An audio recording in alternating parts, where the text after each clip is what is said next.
I'm here to pay a debt, I have to say. I'm here to pay a debt to my children, to future generations, a debt that exists between the North and the South, and a debt that we owe to Mother Earth. And to do that, I'm going to speak to you. It's a small way to pay back this debt. I don't know if I can ever fully pay it back, but I'm going to speak to you very bluntly.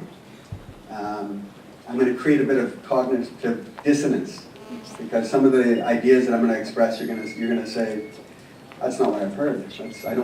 I want to believe that we're headed in the right direction. I want to believe that what's going on in the UN is that world leaders and states are coming together to solve some of the big issues that we have. I want to believe that the hope that we had 20 years ago coming out of Rio, the original, still exists. We have no time to deal with the most fundamental and pressing issues that we have before us. And these include that we are, of course, reaching the planetary boundaries, the tipping points, on so many of our ecological systems. We are in an age of austerity, where governments are claiming that they have no capacity to deal with some of these, to invest in our future. We have taken for granted, for many years, the nature itself. And what is our answer at this point?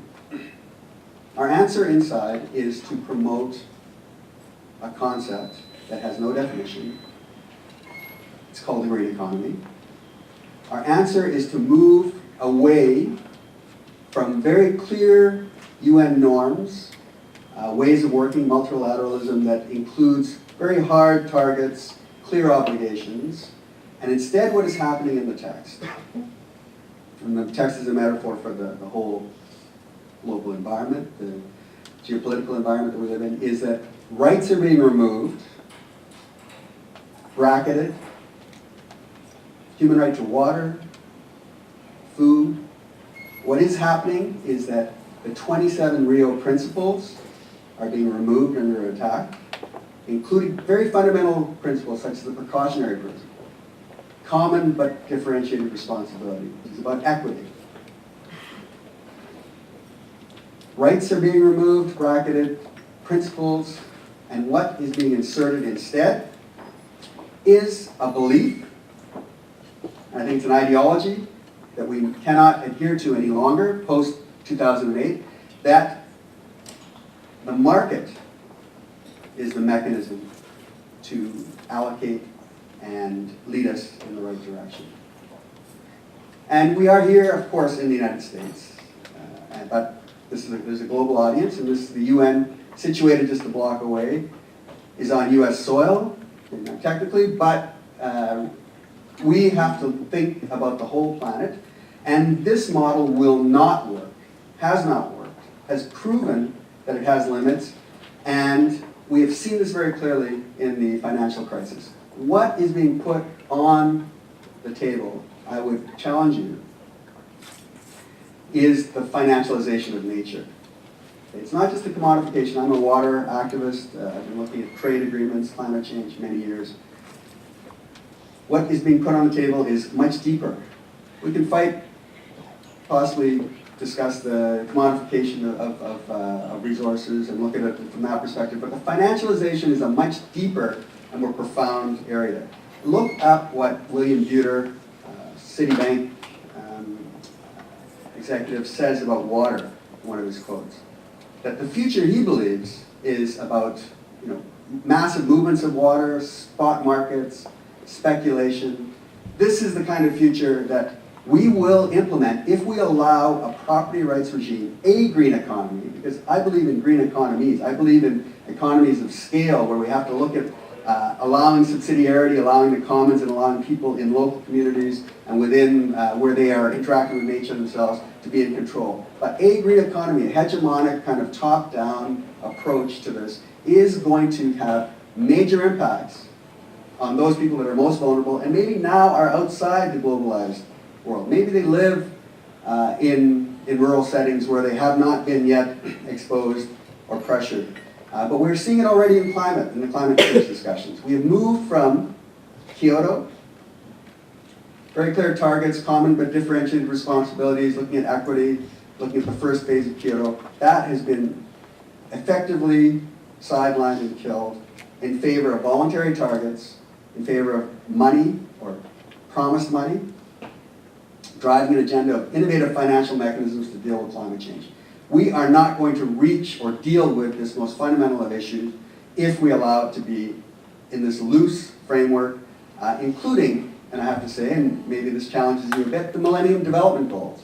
The idea of these proportional targets that don't tie to specific countries and that even distort in many ways the way that we deal with some of these fundamental issues, because we look for the low-hanging fruit, because there are many, the metrics, the statistics.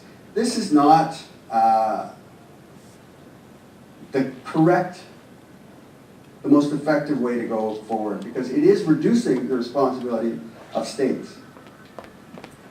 We are at a point where we have very stark paths in front of us. I think 20 years ago, maybe, there was a number of different futures. I believe that right now, we can look, and as thoughtful people, see what's happening, and we can decide that we have basically two very clear choices. We continue down the road, the unsustainable road that we're on now, and I'll challenge you to say that the word unsustainable is a very powerful word.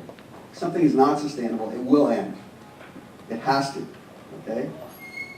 So we can continue to go down that unsustainable path and see where that leads, which will be chaos, crisis, and a hard shift, because nature will not stomach, will not put up with our pushing the limits.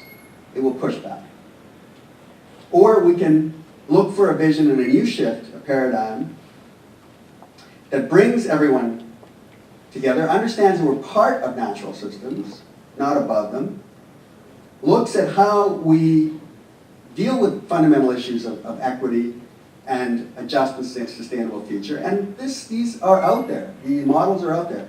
The rights of Mother Earth have not been fully formed, but they are being put, at least now, it's the one thing that this week was put on the table that said, let's try to change the channel. Let's not say that we live in a world where the only tool is the market, and therefore everything, the saying goes that if the only tool you have is a hammer, everything starts to look like a nail. I think right now we live in a world where the only tool seems to be, or the one that is promoted, is the market, and therefore everything starts to look like we have to put it within the market to make it work. There is no tragedy of the commons except the unmanaged commons. Let's push our governments and the United Nations to say we can manage, we can make decisions collectively. We do not need to give up our rights. We must not give up our control. We must empower people in communities to make the decisions that impact them. We must do this for the future, for future generations, for the planet, and for the kind of world that we want. The future we want is the title of the document that is being negotiated in there. I challenge you to stand up for the future we want. We have 2 months. It's down to weeks now that we have before we're in Rio. Rio will not be the end of anything. It will actually be the beginning. If we choose to stand up, join with the People's Summit, mobilize, organize in your own communities. I want to empower you, because by engaging, by putting forward ideas and solutions that exist out there, by looking at what's working in communities, including the ideas of the commons, including the ideas of rights of Mother Earth, rights of nature, we can move together. But this is a new world, because when the UN first came together, the power differential between the private and the public was not the same as it is today. Okay? I work with Friends of the Earth. We're going to produce something called the corporate capture of the UN. I believe in the UN. I believe in multilateralism. But I also believe that you need very clear fences. And we have not been good at putting up those fences and differentiating between the spaces between public and private. And in that, even in our own hearts, we have to decide, are we consumers or are we citizens? If we're citizens, let's act like citizens. Let's use those spaces that are the spaces of citizenship, the common spaces. Let's come together. If we're going to be billions of individuals, then I think that the path and billions of consumers then the path is one that is much more dire and one that I do not want to give, hand over to my children. Let me say that. So, I've seen it personally where communities do come together, where if they're given the power to work together, particularly around water, there are solutions. There is a way forward. There is a sustainable future that we can have. But when we are faced with the ideas that are being put forward in UN today, at this conference today, being led by the finance and trade departments of the world, where it's been talked about that we need a WTO for nature, I think we need to very clearly stand up and say that's not the future we want. We need to come together and create that future. Thank you.